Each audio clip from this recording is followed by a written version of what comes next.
भारत के पास stealth jet नहीं होने का फायदा उठाने की कोशिश कर रहे चीन पाकिस्तान। अगस्त में पाकिस्तान को J-35 स्टील्थ जेट देकर अपनी हार का बदला लेने की कोशिश में चीन पाकिस्तान। लेकिन चीन पाकिस्तान ने कभी सोचा तक नहीं था भारत स्टील्थ टेक्नोलॉजी को ही बर्बाद करने का तैयार कर चुका नया लड़ाका। अभी तक गुप्त थी ये टेक्नोलॉजी, लेकिन अब DRDO खुद लेकर आया बाहर। स्टील्थ जेट का सबसे बड़ा दुश्मन है भारत का सूर्या VHF। बिना एक भी गोली चलाए दुश्मन के J-35 जैसे 5वीं पीढ़ी के लड़ाकू विमानों को आसमान में उड़ता ताबूत बना देगा भारत का सूर्या। क्या भारत अब स्टील्थ किलर टेक्नोलॉजी का वो सिकंदर बन गया है जिसकी काट फिलहाल दुनिया में किसी के पास नहीं? ऑपरेशन सिंदूर पार्ट फर्स्ट में भारत के हाथों जो करारी शिकस्त चीन और पाकिस्तान को मिली थी, उसकी टीस आज भी उनके सीनों में कांटे की तरह चुभ रही है। वो कहते हैं ना, रस्सी जल गई पर ऐंठन नहीं गई। कुछ वैसा ही हाल इन दोनों पड़ोसी मुल्कों का है। अपनी उस हार से बौखलाए चीन और उसका सदाबहार दोस्त पाकिस्तान भारत के खिलाफ नए सिरे से षड्यंत्रों का जाल बुनने में लगे हैं। उनकी सबसे बड़ी खुन्नस इस बात को लेकर है कि भारत हर मोर्चे पर उन्हें मात दे रहा है, चाहे वो कूटनीति हो, अर्थव्यवस्था हो या फिर सैन्य ताकत। अब चीन ने पाकिस्तान को शह देना शुरू किया है और इस बार उनका निशाना है भारत की आसमान की सुरक्षा। उनकी नापाक नजर इस बात पर है कि भारत के अपने स्वदेशी स्टील्थ फाइटर जेट AMCA को पूरी तरह से ऑपरेशनल होने में अभी कुछ वक्त बाकी है। चीन को लगता है कि यही वो मौका है जब वो पाकिस्तान के कंधे पर बंदूक रखकर भारत को परेशान कर सकता है। खबर है, और ये पुख्ता खबर है दोस्तों, कि चीन इसी साल अगस्त महीने में, जी हाँ, आने वाले अगस्त महीने में ही अपने नए नवेले और खतरनाक कहे जाने वाले स्टील्थ फाइटर जेट J-35 की पहली खेप पाकिस्तान को सौंपने जा रहा है। ये कोई मामूली डेवलपमेंट नहीं है। इसका सीधा सा मतलब है कि पाकिस्तान, जिसके पास खुद के दम पर ऐसा घातक हथियार बनाने की औकात कभी नहीं रही, अब चीन की मदद से भारत पर इसी J-35 स्टील्थ विमान से अपनी भड़ास निकालने की फिराक में है। उनके मंसूबों में भारत के महत्वपूर्ण ठिकानों को निशाना बनाना, हमारे डिफेंस एसेट्स को चुनौती देना और दुनिया को ये दिखाना शामिल हो सकता है कि वो भारत को झुका सकते हैं। लेकिन चीन और पाकिस्तान अपनी इस दो कौड़ी की चाल में एक बात भूल गए, या शायद उन्हें इसका अंदाजा ही नहीं था। उन्हें लगा कि अगर भारत के पास अपना स्टील्थ विमान फिलहाल ऑपरेशनल नहीं है तो शायद भारत ने हाथ पर हाथ धरे बैठा होगा। उन्हें क्या पता था कि भारत हमेशा अपने दुश्मनों से 2 कदम आगे की सोचता है। जी हाँ दोस्तों, भारत ने अब चीन और पाकिस्तान के लिए एक और खतरे की ऐसी घंटी बजा दी है कि उनके होश उड़ गए हैं। भारत ने वो महाबली तैयार करके मैदान में उतार दिया है जो कई 100 किलोमीटर दूर से ही किसी भी दुश्मन स्टील्थ जेट को न केवल सूंघ लेगा, बल्कि उसकी सबसे बड़ी ताकत, उसकी स्टील्थ वाली तकनीक यानी गायब होने की क्षमता को ही पलक झपकते बेकार कर देगा। जिसके बाद वो अरबों डॉलर का तथाकथित स्टील्थ फाइटर जेट महज एक साधारण सा अनाड़ी फाइटर जेट बनकर रह जाएगा, जिसे भारत का राफेल या सुखोई पहले ही वार में धूल चटा देगा। इस नए भारतीय हथियार का नाम सुनकर ही दुश्मनों के खेमे में मातम पसर गया है। इसका नाम है Surya VHF band anti stealth radar. Bharat के इस नए गेम चेंजर हथियार ने चीन और पाकिस्तान के उन सारे सपनों को चकनाचूर कर दिया है जो वो J-35 के दम पर देख रहे थे। उनकी पूरी रणनीति, उनका पूरा घमंड भारत के इस एक कदम से मिट्टी में मिलता दिख रहा है। हम आपको बताएंगे इस धमाकेदार खबर की पूरी कहानी, तो बने रहिएगा वीडियो पर। और इस संबंध में आपके जो भी विचार हो कमेंट में लिखकर जरूर बताइएगा। क्या चीन पाकिस्तान अपनी हार का बदला लेने के लिए अगस्त महीने में ही J-35 से भारत पर हमला करने की फिराक में है? तो दोस्तों, सवाल ये उठता है कि क्या वाकई चीन और पाकिस्तान इतने बौखलाए हुए हैं कि अगस्त में J-35 मिलते ही भारत पर कोई बड़ी कार्रवाई करने की सोच सकते हैं? देखिए, इंटरनेशनल रिलेशंस में सीधी हाँ या ना कहना मुश्किल होता है, लेकिन इशारे तो इसी तरफ हैं। ऑपरेशन सिंदूर पार्ट फर्स्ट में उन्हें जो नुकसान हुआ उसकी डिटेल्स तो पब्लिक डोमेन में उतनी नहीं है, लेकिन अंदर की खबर रखने वाले जानते हैं कि वो चोट बहुत गहरी थी। चीन का गुरूर मिट्टी में मिला था और पाकिस्तान की रही सही इज्जत भी तार तार हो गई थी। अब चीन, जो खुद को एशिया का सुपर पावर समझता है, वो इस हार को पचा नहीं पा रहा। वो पाकिस्तान को J-35 जैसा एडवांस्ड फाइटर जेट देकर दरअसल एक तीर से 2 निशाने साध रहा है। पहला, वो भारत पर दबाव बनाना चाहता है, और दूसरा, वो अपने हथियार दुनिया को बेचकर पैसा कमाना चाहता है और दिखाना चाहता है कि उसके हथियार भी किसी से कम नहीं। J-35 का अगस्त में पाकिस्तान पहुंचना सिर्फ एक डिलीवरी नहीं है, ये एक स्टेटमेंट है, एक धमकी है। एक्सपर्ट्स का मानना है कि पाकिस्तान चीनी शह पर कम से कम बॉर्डर पर कोई बड़ी हिमाकत करने की कोशिश कर सकता है। वो शायद J-35 की स्टील्थ कैपेबिलिटी को टेस्ट करना चाहेगा, भारतीय एयर डिफेंस सिस्टम्स को चुनौती देने की जरूरत कर सकता है। उनकी मंशा ये हो सकती है कि अचानक कुछ ऐसा किया जाए जिससे भारत भौचक्का रह जाए और उन्हें अपनी पिछली हार का बदला लेने का एक मनोवैज्ञानिक मौका मिल जाए। वो ये भी जानते हैं कि 2025 और उसके बाद भारत की सैन्य ताकत और तेजी से बढ़ेगी। खासकर एयरफोर्स में EMCA जैसे गेम चेंजर आने वाले हैं, तो उन्हें लगता है कि जो करना है अभी कर लो, शायद यही उनका लास्ट चांस हो। लेकिन वो ये भूल रहे हैं कि ये नया भारत है। जो दुश्मन की हर चाल का पहले से ही तोड़ निकाल कर रखता है। उनकी ये खुन्नस और बदले की आग उन्हें ले डूबेगी, क्योंकि भारत ने उनके J-35 के पहुंचने से पहले ही उसका इलाज तैयार कर लिया है। भारत ने चीन और पाकिस्तान का कितना नुकसान कर डाला है, जिसको लेकर दोनों ही देश भारत को लेकर खुन्नस में हैं। अब आप सोच रहे होंगे कि आखिर ऑपरेशन सिंदूर पार्ट फर्स्ट में ऐसा क्या हुआ था, या भारत ने ऐसा क्या कर दिया कि ये दोनों मुल्क इतने बिलबिलाए हुए हैं। दोस्तों, सीधी बात यह है कि भारत ने पिछले कुछ सालों में चीन और पाकिस्तान को हर उस मोर्चे पर पटखनी दी है जहां वो खुद को 30 मार खां समझते थे। सबसे पहले बात करते हैं इकोनॉमिक फ्रंट की। भारत की बढ़ती अर्थव्यवस्था और आत्मनिर्भर भारत अभियान ने चीन के व्यापारिक हितों को सीधी चोट पहुंचाई है। भारत ने सैकड़ों चीनी ऐप्स पर बैन लगाया, चीनी इन्वेस्टमेंट्स पर नकेल कसी और दुनिया भर में चीन के डेट ट्रैप डिप्लोमेसी का पर्दाफाश किया। इससे चीन को अरबों डॉलर का नुकसान तो हुआ ही, दुनिया में उसकी इमेज भी खराब हुई।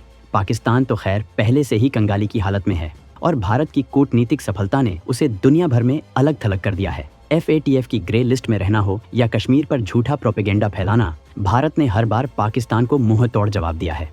अब बात करते हैं स्ट्रेटेजिक नुकसान की। गलवान में भारतीय शूरवीरों ने चीनी सैनिकों को जो सबक सिखाया वो चीन कभी नहीं भूल पाएगा। उसने पूरी दुनिया के सामने चीन की पेपर टाइगर वाली इमेज बना दी। इसके अलावा हिंद महासागर में भारत का बढ़ता दबदबा, क्वाड जैसे संगठनों में भारत की सक्रिय भूमिका और दुनिया के बड़े देशों के साथ मजबूत होते रिश्ते चीन को कांटे की तरह चुभ रहे हैं। ऑपरेशन सिंदूर पार्ट फर्स्ट, जिसके बारे में ज्यादा जानकारी बाहर नहीं आई है, वो इसी कड़ी का एक हिस्सा माना जा रहा है, जहां भारत ने किसी छुपे हुए ऑपरेशन में इन दोनों देशों के किसी बड़े ज्वाइंट प्लान को फेल कर दिया था, जिससे इन्हें न सिर्फ सैन्य बल्कि रणनीतिक तौर पर भी भारी नुकसान उठाना पड़ा।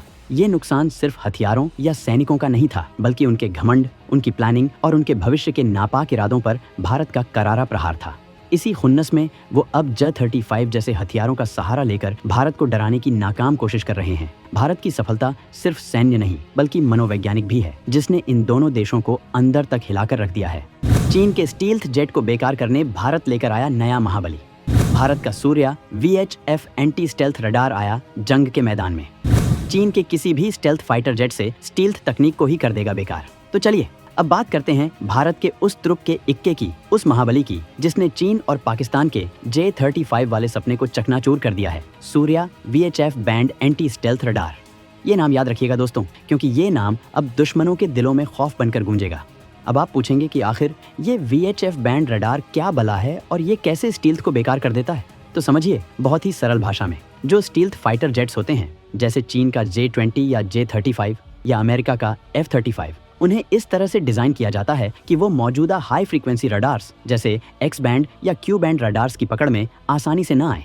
इन रडार्स की तरंगें छोटी होती हैं और स्टील्थ एयरक्राफ्ट का खास आकार और उस पर लगी स्पेशल रैम यानी रेडार ऑब्जॉर्बेंट मटेरियल कोटिंग इन तरंगों को या तो सोख लेती है या दूसरी दिशा में बिखेर देती है, जिससे रडार पर उनकी भनक बहुत कम या बहुत पास आने पर लगती है। लेकिन VHF बैंड रडार यानी वेरी हाई फ्रीक्वेंसी रडार एक अलग ही गेम खेलते हैं। इनकी तरंगें काफी लंबी होती हैं, लगभग 1 से 3 मीटर। अब होता यह है कि स्टील्थ एयरक्राफ्ट का डिजाइन इन लंबी तरंगों के सामने उतना कारगर नहीं रह पाता। एयरक्राफ्ट के कुछ हिस्से जैसे कि टेल फिन, विंग्स के किनारे या इंजन के नोजल इन लंबी VFH तरंगों के लिए रेजोनेंट हो जाते हैं, यानी वो इन तरंगों को पकड़कर वापस रडार की तरफ फेंक देते हैं। इसका नतीजा, जो J-35 खुद को इनविजिबल यानी अदृश्य समझ रहा था, वो सूर्या VHF रडार की स्क्रीन पर साफ साफ चमकने लगता है। एक बार जब सूर्या रडार ने कई 100 किलोमीटर दूर से ही J-35 को डिटेक्ट कर लिया तो उसकी स्टील्थ तकनीक तो वहीं खत्म हो गई। अब वो कोई खास स्टील्थ फाइटर नहीं रहा, बल्कि एक ऑर्डिनरी फाइटर बन गया। इसके बाद भारत के दूसरे रडार्स और डिफेंस सिस्टम्स उस पर लॉक हो जाएंगे। हमारा राफेल, सुखोई 30 MKI या आकाश मिसाइल डिफेंस सिस्टम उसे ऐसे घेरेगा जैसे शिकारी अपने शिकार को घेरता है। सूर्या रडार दरअसल J-35 की आत्मा यानी उसकी स्टील्थ क्षमता को ही मार देता है। और जब आत्मा ही मर गई तो शरीर यानी जहाज किस काम का, वो तो बस एक उड़ता हुआ टारगेट बनकर रह जाएगा। चीन को भारत के इस हथियार की दोनों देशों को उम्मीद तक नहीं थी, और भारत किस तरह से इस हथियार की बदौलत युद्ध का गेम पलट सकता है। अब सबसे बड़ा सवाल ये है कि आखिर चीन और पाकिस्तान को भारत के इस सूर्या रडार जैसे हथियार की भनक तक कैसे नहीं लगी? क्यों उन्हें उम्मीद ही नहीं थी कि भारत ऐसा कोई एंटीडोट तैयार कर सकता है? इसके कई कारण हैं दोस्तों। पहला, चीन और पाकिस्तान भारत की स्वदेशी रक्षा क्षमताओं को हमेशा से कम आंकते आए हैं। उन्हें लगता था कि भारत बड़े हथियार या तो रूस से खरीदेगा या अमेरिका से, और ऐसी एडवांस्ड एंटी स्टेल्थ टेक्नोलॉजी शायद भारत खुद डेवलप नहीं कर पाएगा, या करेगा भी तो बहुत समय लगेगा। उनकी ये सोच उनकी सबसे बड़ी गलती साबित हुई। भारत का DRDO और कई प्राइवेट भारतीय कंपनियां चुपचाप सालों से इस तरह की नेक्स्ट जेन टेक्नोलॉजी पर काम कर रही थीं। दूसरा कारण है स्टील्थ का घमंड। चीन ने J-20 और J-35 जैसे स्टील्थ फाइटर बनाने में अरबों डॉलर झोंके हैं। उन्हें ये गुमान हो गया था कि उन्होंने ऐसी टेक्नोलॉजी बना ली है जिसकी काट फिलहाल किसी के पास नहीं, खासकर भारत के पास तो बिल्कुल नहीं। वो अपनी ही बनाई हुई दुनिया में जी रहे थे। तीसरा और सबसे अहम कारण है भारत की स्ट्रेटेजिक साइलेंस, यानी रणनीतिक चुप्पी। भारत जब कोई बड़ा डिफेंस प्रोजेक्ट करता है तो उसका ढिंढोरा नहीं पीटता जैसा कि कुछ देश करते हैं। भारत चुपचाप काम करता है और सही समय पर दुनिया के सामने लाता है जब दुश्मन के पास कोई जवाब न बचे। सूर्या VHF रडार का डेवलपमेंट भी इसी तरह की सीक्रेसी में हुआ। चीन और पाकिस्तान को तब पता चला जब पानी सिर से ऊपर निकल चुका था। अब भारत इस हथियार की बदौलत युद्ध का पूरा गेम कैसे पलट सकता है, समझिए। अब तक ये माना जाता था कि जिसके पास ज्यादा और बेहतर स्टील्थ एयरक्राफ्ट होंगे उसे हवाई युद्ध में बढ़त मिलेगी। चीन इसी सोच के साथ J-35 पाकिस्तान को दे रहा था, लेकिन सूर्या रडार ने इस पूरे नैरेटिव को ही बदल दिया। अब भारत को चीन के J-20 या पाकिस्तान को मिलने वाले J-35 से डरने की जरूरत नहीं। हमारे पास उन्हें दूर से ही देखने और ट्रैक करने की क्षमता है। इसका मतलब है कि हमारा एयर डिफेंस अब और भी ज्यादा मजबूत हो गया है। ये रडार न सिर्फ J-35 बल्कि भविष्य में आने वाले किसी भी स्टील्थ एयरक्राफ्ट, बॉम्बर या ड्रोन के लिए एक बड़ा खतरा होगा। ये भारत को एक कॉस्ट इफेक्टिव तरीके से स्टील्थ थ्रेट का मुकाबला करने की ताकत देता है। हमें अपने हर फाइटर को स्टील्थ बनाने की अभी उतनी जल्दी नहीं जितनी उन्हें अपने स्टील्थ को बचाने की होगी। भारत ने दिखा दिया है कि असली ताकत सिर्फ महंगे हथियार खरीदने में नहीं बल्कि स्मार्ट टेक्नोलॉजी और सही रणनीति में है। ये भारत की डिफेंस फिलॉसफी में एक पैराडाइम शिफ्ट है जो आने वाले कई सालों तक हमारी सुरक्षा सुनिश्चित करेगा। इस वीडियो पर आपकी क्या राय है और सूर्या रडार के बारे में आप क्या सोचते हैं, नीचे कमेंट सेक्शन में लिखकर हमें जरूर बताइए। आपके कमेंट्स हमारे लिए बहुत महत्वपूर्ण हैं। मिलते हैं अगले वीडियो में एक और धमाकेदार खुलासे के साथ।